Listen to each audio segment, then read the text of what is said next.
Hey, it's JC1424 once again with NASCAR Heat 3. And in this episode of our season with Kyle Busch's number 18 classic Taste the Rainbow Skittles Toyota Camry, we're going to be completing race 25 of 36, the Bojangles Southern 500 at Darlington Raceway.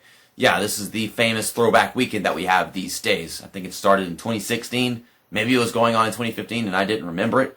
But I just remember Kyle Busch has always had all these great throwbacks. He had the Interstate Batteries one, and then I don't even remember what he had in 2017. Maybe he didn't have one. But in 2018, he had this one. And I think this one might be his best yet. But it's kind of hard to compare, like, in contrast with the one that he had for Dale Jarrett in the 90s. But I like these 90s throwbacks. And I still don't know what kind of throwback Kyle Busch is having for this year. And they're having the throwback weekend race this weekend, aren't they? So I guess this is all in good timing. But in the last episode, we raced at Bristol. And we finished in 5th place. That race was just a big old freaking mess, but that was, of course, the inevitable. That has to happen at Bristol. We used a Halloween paint scheme that is supposed to be used in the playoffs, but I was getting desperate, and I really wanted to use it, and it was a good choice because it was a night race. The qualifying was at sunset. Looked amazing. But, yeah, that was just a big old freaking mess. And I think over there, Martin Truex Jr. got his second win of the season, finally. He's a good 51 points behind me, I think that is. And then Kevin Harvick is now 153 points ahead of us. He gained like 7 points on us in that race. Of course, we couldn't do the absolute best at Bristol, just considering just how tough of a track it is. But I'm glad we at least got a top 5, not finishing all the way in the freaking 15s and stuff. I've gotten better at that track since I've started racing in the Cup Series on this freaking game. Whenever I first got the darn thing, I just didn't know what to expect. These freaking AI just constantly holding the bottom in the corners and then washing up, hitting the seams, all kinds of freaking crap. But, yeah, I love this paint scheme, and we're going to have a bunch of throwbacks. I finally got all the DLC and a NASCAR Heat Let's Play as opposed to what we did with the NASCAR Heat 2 stuff, so this is going to be just a really fun sight to see. If I'm correct, this paint scheme right here is based off of one that Kenny Irwin raced back in, like, 96, 95. And I keep on wanting to say it's Kenny Schrader just because Kenny Schrader drove the 36 car as well. And he had Eminem's car. But I don't think that he had M&M's and Skittles like Kyle Busch does. I think Kyle Busch is like literally the only candy man these days just because he has all these freaking candy sponsors. He's got the Snickers, Skittles, and the M&M's. And then he had the gum cars, the Double Mint and the Spearmint, whatever. Okay, we're starting 12th place. That's on the outside at Darlington. Narrow track. I have to start on the outside at every track where being on the outside is bad, don't I? Keselowski on the pole, well, that kind of sucks, but he's not getting to me in this race. And as a matter of fact, he's back in 4th place now. He's not even in 3rd, so Truex can't get to me. And yeah, we're kind of just locked in 2nd place. So now we're just going here to race, pretty much. We're qualifying right behind Kevin Harvick apparently, so that's cool. Can I get there we go, to the inside. Someone up front of us gets into the back. Who might it have been? About to find out. Oh, you got Kurt Busch and his Rubbermaid throwback, or it's supposed to be Rubbermaid. That's what it was based off of. And you got the one Kyle Larson's, Keselowski's. Truex got into the back. Well, now he's gonna lose a bunch of points on me as if he's not far enough behind as it is. I was gonna mention another one of those throwbacks. Which one was it? Joey Logano's based off of Steve Parks. Love that one. Where the hell are they going? Make a 3rd lane going down to the freaking apron. I mean, I could make it 3 wide, which is a terrible idea, but I don't have good ideas, so why bother? Oh, you trying to run me on the apron? Not gonna happen, Harvick. Not gonna happen. I'm gonna get ahead of you before we get off turn 1. Oh, we're getting it. We're getting it. It's getting a little tight. We're okay. What is that bullshit? What is that ping pong crap right there? And now we're still 3 wide. Okay, now it just doesn't end. There's Jimmy Johnson in a throwback to a paint scheme he used 6 years ago. What a throwback, right? Yeah, I still haven't forgotten about that. I look at that darn thing and it's like, why does it even exist? Okay, no more 3 wide. Let's just sit here and do nothing. Okay, now this is getting kind of dumb. I can't go anywhere into any corner because they like to come down when you're going to turn 1. That's something I quickly noticed racing here in the Xfinity Series for the first time. I don't want to make it 3 wide, but that's what I have to do because they're not spreading out. They're not making it single file themselves. So I just got to take care of the shit on my own. We're just rubbing up against Ricky Stenhouse Jr., who, for whatever reason, is running into 6th place, where he was. But now on my watch, clear of Ryan Blaney and his awesome, whatever the hell that freaking truck stop, truck center paint scheme throwback is. I don't know. They had that car in NASCAR '09. They used to race all the freaking time in career mode. And we're passing McMurray. I don't know what the hell this is. This golden and yellow car. I can't see what it is from the hood anymore. I don't know what the hell that is. I don't even remember that one. Oh, someone's blowing up in turn 1, and they crash into that wall hard. Some blue car. This is all throwback, so I don't recognize it. Whoever it was, it must not have been important. Actually, it wasn't blue. I guess it was Brad Keselowski, because he's pitting. It was really dark, so I don't know. The sky is blue, so maybe that's just how I got confused. Stage is not over, so we're having a restart with like just a few laps to go in this one. Now I'm in 3rd place, so that gives me a chance to win the stage. I have to assume that's Brad Keselowski, because otherwise he wouldn't have pitted, like, right? But oh, poor Keselowski. Didn't Keselowski win this race in 2018? Or am I thinking of remember there was like the situation with like, Kyle Larson was the fastest, but he couldn't handle like the freaking worn tires at the restart or some shit. Like he didn't have the right adjustments, and Keselowski was good at restarts or something like that. That was, that restart right there, that was just freaking stupid. It's like, try to make a pass on the inside like I always do at a restart, but the game ain't gonna let me because they come down on you and there's no room. It's really narrow, so it's not gonna happen here. So, yeah, so much for winning stage 1, unless I can pass both these freaking guys before it's over in this last lap right here.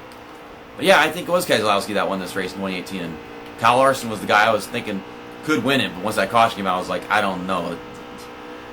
Keselowski's probably got the better adjustments, and Kyle Larson didn't make them. We go into 3, passing Logano. Kind of a slide job. I tried to. I didn't throttle it in hard enough. He's getting a bit of runoff on the outside. Who's going to get it? Who's going to get it? Okay, we got it. I don't know if that's exactly a good thing, because I have to start on the outside in this one. Sure, I got more stage points, but at this point, points don't even matter any freaking more. Any freaking more. There's my English language for you.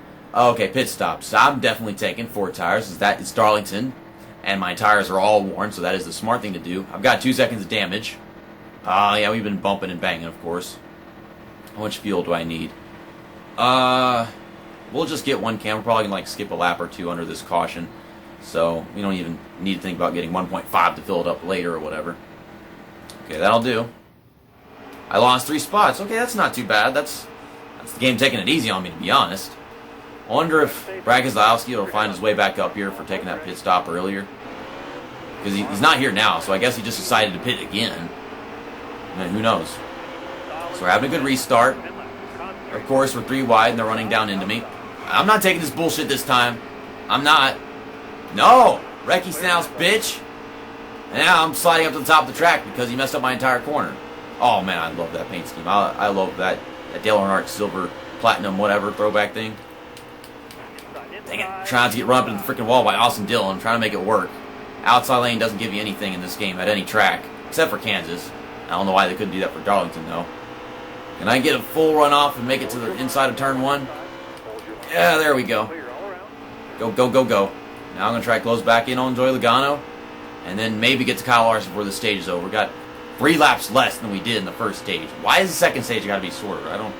It's always an interesting part of this game that I get confused by. I figure the first stage would be the shorter one, and we get longer as it goes. I don't know, the game's got to have some kind of dynamic. Okay, we've caught Joey Logano. We're going to set up a pass coming off turn 2. Somehow, some way. I don't know if I don't botch turn 1. I'm just kind of using this draft. Arcing it back down to the bottom. Don't hit the apron. I'm not even touching the apron yet, you stupid video game. Oh, here we go. Wasn't expecting to be making this pass right here, of all places, but we're getting it. Okay, you need to go up the track. You need to go way up the track, because I know you want to come down onto me going into turn 1 right here. And he did a bit. Now I'm putting him in the wall. I hate racing the AI going to turn 1. It's just a pain in the freaking ass. I found it out in the Xfinity Series, and it just keeps getting worse. Why did you come down on me off the corner? I hate that. They just have no freaking awareness at this damn track. It's just nothing has changed since Darlington. There could have been some kind of update that programs them to not drive stupid here. Kyle Larson is all the way over there. There is no way we're getting to him. This has actually been a terribly slow run. Like, I feel like I'm just holding everybody up right now, and I don't know why. We were fast a while ago. I need the draft of a car in front of me, because that carries me down the straightaways, and, you know, makes it possible for me to be competitive. Because right now, Kyle Larson was just pulling away. I mean, Kyle Larson, he is just freaking legendary. Well, we're getting 4 tires again. Absolutely. And then I can only fill up the tank with 1.5 cans. That's interesting. 1.5 cans fills up the tank. I mean, how much fuel have we used? Oh, there's still 5 left. No, duh. That's probably why. Still 5 left in there. I was like, what's the point of 2 cans if you can fill it up with 1.5?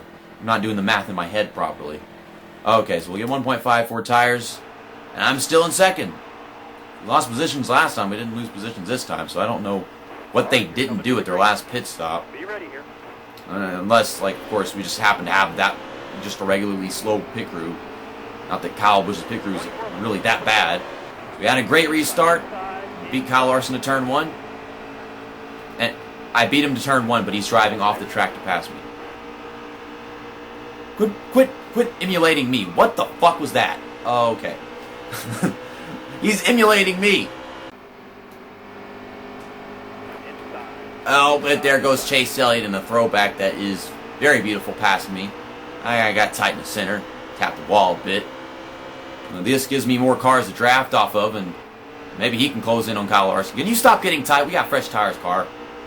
I'm trying to follow Chase Elliott and stay in his draft instead of focusing on my own damn line. We got a long final stage. Freaking 20 laps or whatever the hell this is. And I think initially it said like 24 laps, didn't it? So we still skipped some laps in there. Oh gosh, Kyle Larson just blew a freaking tire right in front of Chase Elliott. And he's throwing smoke everywhere.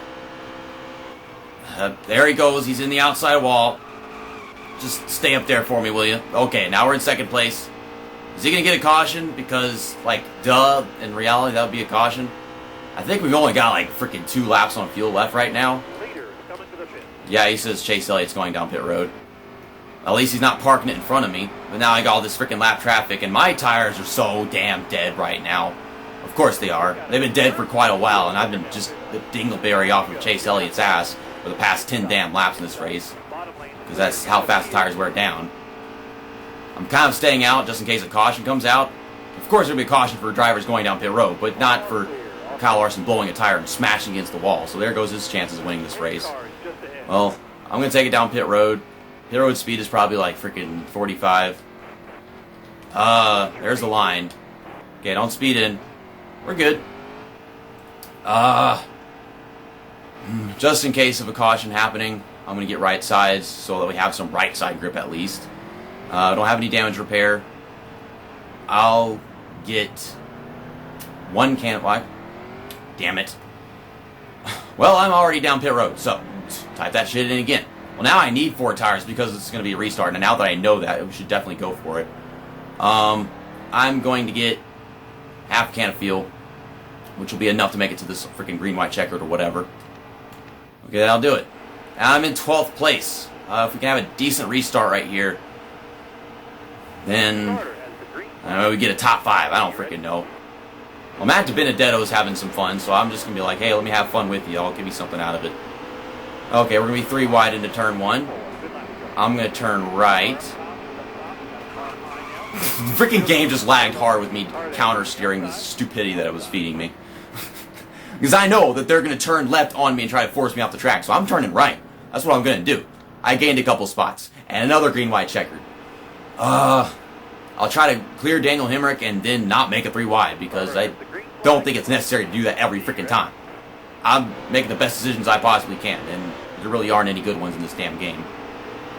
Am I clearing this 8 car? Yeah, we are. Okay, we'll get to the inside of Newman right here. And we're going to make a 3 wide again anyways on Trevor Bayne. I'm not even steering right now.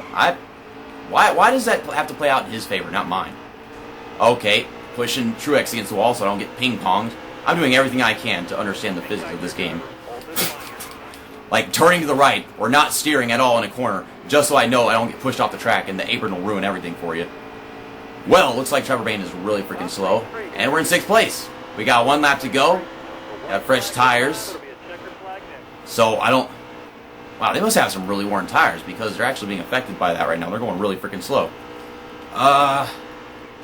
Want to pass Almirola, but he's taking up the entire racetrack just by existing because it's Darlington, of course. Okay, and we got to Boyer. We'll park in front of him, and we'll take 4th place at Darlington Raceway. Is Jimmy Johnson winning this? Holy shit, I think Jimmy Johnson won the Southern 500. Holy crap. Well, ain't that something else? I saw up there, there's a freaking black car with white stripes. Over here criticizing his darn 6-year-old throwback paint scheme, but he won with it. It's the stupidest thing ever, but good on you. I would show you the race results, but my camera just randomly decided to stop recording right after that clip that you just saw, you know, the end of the race and everything. It's got a bunch of room, so I don't know why it even did that. At least it did it at a convenient place. So Kevin Harvick was 153 points in front of me before we did that race, and now he's 121 points in front of me. So I just gained 32 points on Kevin Harvick. He must have done really bad, because even me finishing in front of him in the stages couldn't have done that much damage. And Martin Truex Jr., he lost a bunch of ground. Brad Keselowski died, so you know he lost some ground. We'll get out of here. Next up is the final race of the regular season, to my belief. That is the Big Machine 400 at the Brickyard, Indianapolis Motor Speedway. Legendary racetrack, not in NASCAR. Of course, drivers still feel very achieved whenever they win it, but I'm going to use this terrible paint scheme whenever we go there, because this is my least favorite one, and lots of people hate this freaking track whenever it comes to NASCAR. They love it for IndyCar, and I've grown to like racing here in the games, but in reality, But I've got to use this paint scheme at some point, even though I freaking hate it. And I also wanted to save that red regular Skittles paint scheme for Las Vegas, the first race of the playoffs, which is in the next episode, South Point 400. So that's not the next episode, but the one after the one that you're going to see tomorrow. See you next time. That's that, and episode over.